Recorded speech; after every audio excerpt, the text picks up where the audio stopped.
Indeed, you're watching Good Morning Kenya. My name is Mike Migu. This is Entertainment Thursday. But before we get into our first interview of the day, I want to take you live to Garissa, where our reporter Abdi Aziz Hashim is following up on the president's tour of the Northeastern.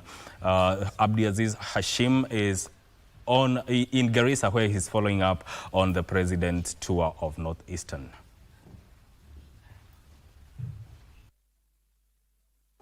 Thank you so much. And of course, you do know today it is the day for Garissa County, where the president is expected to tour. Any moment from now, the president will be landing at the Garissa airstrip, of course, accompanied by the governor and local leaders from this particular area, so that the people of Garissa can have their day with His Excellency. You do know this will be the third day of his 4-day tour. And yesterday, it was something remarkable that happened in Wajir County. Well, now it will be easier for the residents of Northeastern to acquire national identification cards after President William Ruto signed a decree ending years of state discrimination in the issuance of vital documents. And of course, the president signed that particular proclamation on the registration of issuance of IDs to border counties, with the president terming the practice unjust and of course disenfranchising. Now, to react to some of these particular proclamations that was made by the president yesterday is none other than Fafi Member of Parliament, Mheshimiwa Yaqub, who is going to join us and tell us. Mheshimiwa, thank you for joining us on KBC Channel 1. What did you make of the president's proclamation yesterday in Wajir?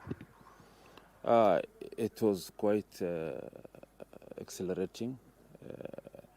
We were very touched by the decree. This is a promise he made during the elections, but it happened yesterday. For us, people from the north, this is a new dawn for us. It is a stage back to 1963. This was a declaration of independence for the people of northern Kenya. We are starting now. It's like today we got the freedom of us becoming a Kenyan citizen. So this was the level of excitement that behold all around northern Kenya. So it is a declaration for us for independence. We call it Independence Day. It's the first president who has given us this autonomous inclusion to the people of Kenya. We had 4 other presidents. Every other president has hurt us in a way.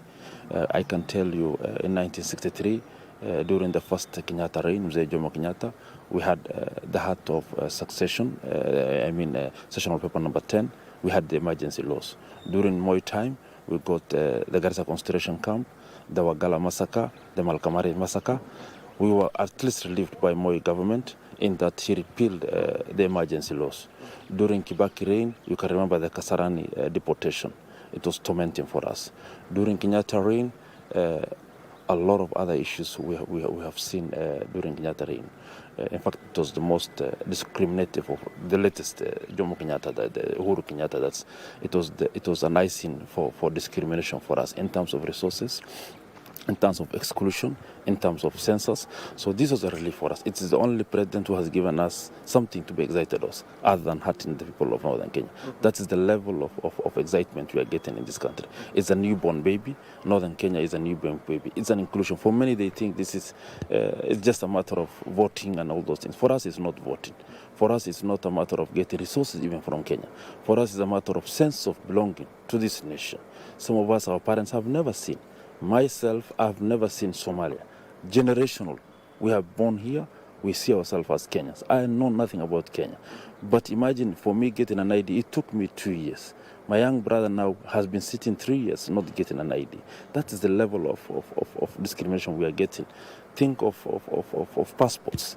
We don't think of, if you go to Nya House, if you have gone to Nya House the last 1 or 2 years, you see an old mother of 90 years lying at the floor. Why? She's not the one who's getting the passport, but her son wants to get a passport. He's told, go and bring your mother. A 90-year, 100-year-old mother is brought to Nya House for verification. These are the kind of the relief we're getting. It's enormous for us. It's very touching, emotionally feeling. So that is the level of excitement, the level of relief we're getting. Today, I myself, I'm feeling myself as, really, is this happening? Is that decree going to happen, to be executed? It has been executed. It is, and the icing was that there's a museum open in Wajir. That declaration will put in the walls of museum of culture in Wajir. So Wajir Day, that's yesterday day, was an excitement, top of the eye. And opening the Office of Immigration today, that will be something to be celebrated for us. We are not interested. We are interested surely in the resource allocation, but it's a start. You cannot get a resource when you are not a Kenyan. That was the level of discrimination we are getting. So that is what the feelings we have for this president. So when you see us smiles all over northern Kenya, when you see us doing allusion by northern women, when you see us talking of a lot of, like a small child getting gifts from his parents, that is the excitement we are getting. So Kenyans, we are telling them, don't politicize this thing. For us, it is a big step that we are becoming, we see ourselves now as Kenya, and we can go and source for resources from other Kenyans. Thank you so much. That is Mheshimiwa Yakubu, and of course we'll be engaging with him. He'll be accompanying President William Ruto as and when he arrives here in Garissa. And of course here the itinerary, even Mheshimiwa has just talked about one, will be the reopening of the Immigration Center. You do know it was closed down following the tragedy of Garissa University attack back in the 2017s. And of course the President will be launching the affordable housing program, among other key projects, especially the key one will be, of course, the vaccination drive that the government is currently spearheading through the State Department of the Ministry of Agriculture. For now, back to you. Indeed, that is Abdiaziz Hashim coming to us live from Garissa, where the president is on a tour of the northeastern part of the country. We take a short break, but when we come back, I'll be talking to the Iranian ambassador to Kenya. Don't go too far.